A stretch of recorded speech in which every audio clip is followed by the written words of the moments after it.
Hello, my name is Kevin Rowland. This is my introduction to our PowerPoint on electronic health records.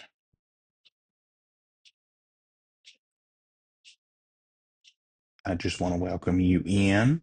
Our overview here, we're going to go over multiple electronic health records. This way we can compare and contrast those, give you a little background, little detail. Found some great little articles to share with you. First off, what is an electronic health record? An electronic health record is the paper on, it's a paper chart that is on computers now. A definition from Adeniyi from 2024 tells us the electronic health record have transformed the landscape of healthcare delivery, offering a digital solution to store, manage, and share patient information. Electronic health records today are what your doctors carried to your rooms years ago. What your demographic information, why you're visiting, the most recent labs that they had. What is an electronic health record? Touched on it briefly. That is your medical history, your allergies, labs, medications, consultation notes. Now that it's electronic from multiple visits, so that you have that on hand or on laptop without having to carry pounds of paper. Who uses electronic health records? That is your attending physicians, consulting physicians, practitioners, PAs, also your billing departments, um, quality improvement departments for insurance purposes, and also probably your insurance company. Can patients view their electronic health record? The answer now is yes. Gateways and patient portals are being drafted from nearly all hospitals, as well as doctors' offices to allow you to review and, in some cases, update your own health record. This aids in care coordination, and for some, it allows reminders to schedule visits, um, scheduling continuity of care, scheduling preventative services like vaccinations, flu shots, etc. Um, and larger corporations and larger companies have um, iPhone and Android apps that allow, from your cell phone, you're able to look at all your information, your lab work, etc. And Adeni goes on to say that EHRs improve patient engagement by providing access to educational resources and personalized health information. And he goes on to say that EHRs can provide patients with information about their condition, treatment options, and self care strategies, empowering them to make informed decisions about their health. Some bright spots about electronic health records: it lessens medication allergies and errors, testing duplications, as well as treatments. This saves money for the patients, easing billing and coding, as well as documentation. And of course, some of this information comes from the Adeni, Arawugan, Chidi, Okola, and Babaroon uh, review from February 2024. And it will be in our reference pages. Of course, with all the good that comes from electronic health records, there are Complaints, obviously. The first thing is time is money. A quote from Ulacaton in 2025. Clinicians now spend an estimated one-third to one-half of their workday interacting with EHR systems. And, that translates to over 140 billion in lost care capacity, missed appointments, missed patients. O'Loughlin also adds that clinicians consistently report that documentation disrupts their workflow. It limits time with patients and contributes to professional dissatisfaction. So that leads to pushback from providers having electronic health records where they're so used to being able just to go in, scribble a couple of words on a piece of paper, and that's a chart. Anna Lockton goes on to add poor system usability, limited interoperability, which is from offices going into other offices, offices trying to connect with facilities, um, just not having the gap there, and misaligned workflows, as addition to their dissatisfaction.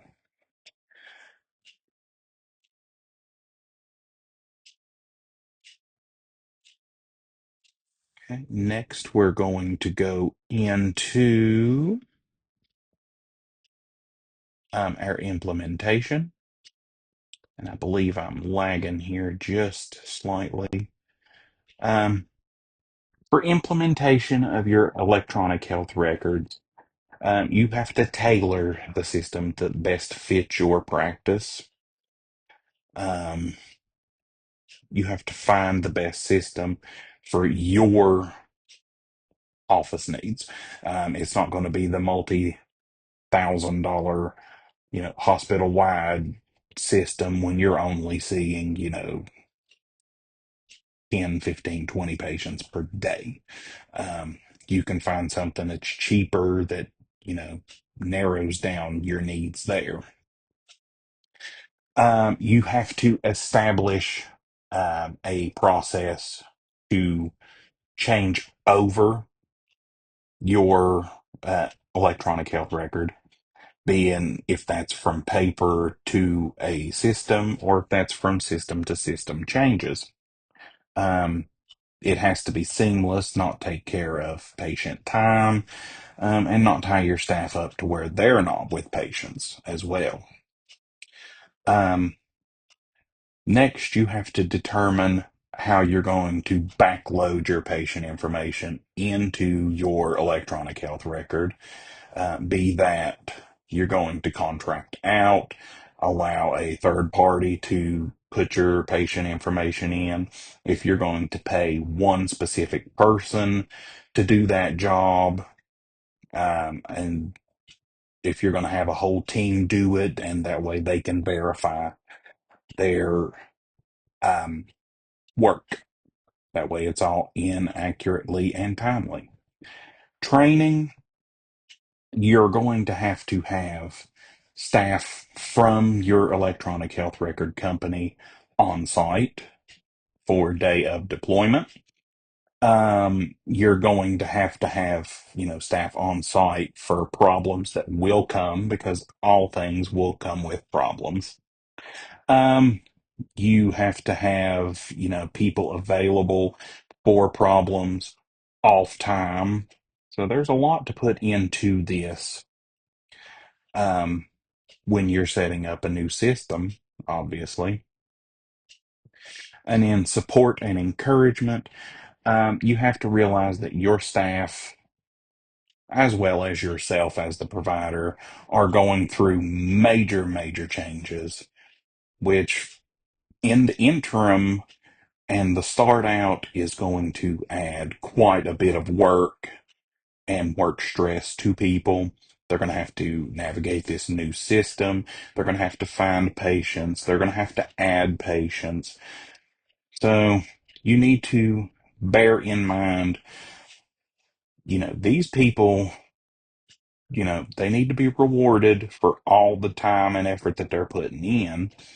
So a good way to do that would be lunches, catered in, not just be cheap and do pizza, but do some nice Mexican Qdoba, um, something nice just to say, hey, thanks for everything that you're putting in here. I know it's a lot, but you're doing great.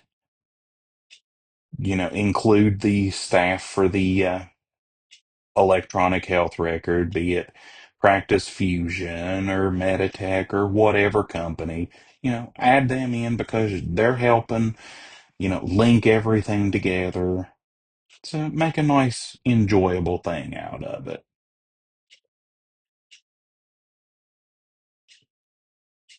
Next up here, we have Practice Fusion EHR. That is our practice documentation that we were using here. It's actually very nice to navigate, FYI. You see over here um, the tabs. All the tabs make it very easy to navigate. You see here we went in and changed an order here on our patient. Um, Next up, we have Open EMR. You see here that our patient had a listed fatal allergy for nausea for penicillins, and we went in and we adjusted that. The patient just clicked incorrectly, and it's just mild nausea. It's not the fatal nausea that comes with, Toradol for our pain medicine patients that we all know and love. So easy changes. Um, some of the pros that I have seen working with their two practice modules, as well as Meditech, from what I have seen doctors and mid levels at my current job use. Meditech, obviously, I know from work. I know how to flow through it. Bedside vital sign machines, as well as glucometers, populate directly to um, the documentation screens. They are remotely adaptable. You can go in, um, from office, even from home. I've seen physicians putting orders in. And it does have customizable screens for like ordering purposes. You can customize your own order sets for admissions, transfers, things like that. Uh, of course, conversely, we do have cons for all of them. Meditech is an old and slow system. Our current work version does not operate well with others, obviously. Um, this is speaking, of course, from a nursing standpoint. We cannot connect with like Epic directly, things like that.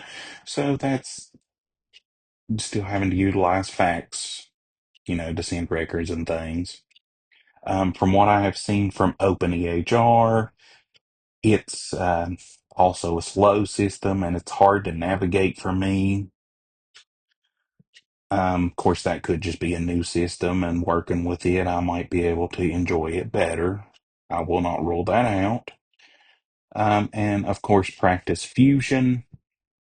Um, Cons for it is it does seem to be cumbersome more than the others. However, as we see here, I would choose Practice Fusion if I were to have an office, just because it seems that I could navigate it quicker from a APRN documentation standpoint. Um, Next up, we have our review of EHRs. And of course, I did find a review from Modi and Feldman from 2022, and it shows some pros from electronic health records. of decreased emergency department length of stays, a decrease of emergency department and critical care med errors, and that could be as well as medical testing errors, which is great for patient safety. That's great from a quality standpoint. Um, and it shows improved care coordination and decreased no-shows in like office. So all great things. Of course, with pros, there are negatives. Negatives do include increased documentation, effort, and time. However, that would, in my opinion, get a lot better as time progressed. You learned the system, made your own shortcuts, things like that. Um, from a APRN standpoint, ease of documenting SOAP notes. This would allow the provider to amend and proof notes at the same time prior to completing and then having to go back and revise. This would allow for correct documentation. This would allow for more fast and complete billing, as that is essential in private practice. You have to get your bills out so they can get insurance reimbursement to continue through there. For prescribing, this allows for allergy monitoring through your service, through your electronic health record. You can't order a med on a patient that they have a documented allergy to. That saves us, you know, that adds to patient safety, obviously. Um, the patient does have to have a known allergy that could be interoperably found from the hospital visit, from other offices that share your system. So that is fabulous. Then that sends directly to the pharmacy. You don't have to worry about giving the script to the patient. The patient loses it and you have to fight with that. Go straight over. They can get it filled quickly. Um, if they're discharged from the hospital, usually by the time they make it to the pharmacy, the pharmacy's already got it filled. Do love that. And then it populates when you order the medicine, it adds it to the patient's home med list, which is nice. For order entry purposes, this gives you the chance to order the correct test, the correct medicine. This gives you the chance to see what has been done so you're not duplicating. You're saving time, money, you're saving the patient time, lowering your length of stay, and providing better insurance reimbursement by not having to redo tests and things like that. Finally, templates for patient visits, progress notes, that saves time. Some of the EHR systems that we've looked at have AI built in, so it learns as you go. It gives you the chance to amend templates, to narrow it down to where soon you'll be able just to click a visit and basically everything's going to be filled out for you. You just have to proof it, add your meds, add your tests, and click sign, and it will soon be done that way. And that is quite a fabulous thing. Um, and that aids in sustainability, obviously, and that's going to make more people want to use electronic health records. Um, Finally, to conclude everything, kind of give it a nice little wrap up here. Electronic health records are essential to providing progressive and well functioning care.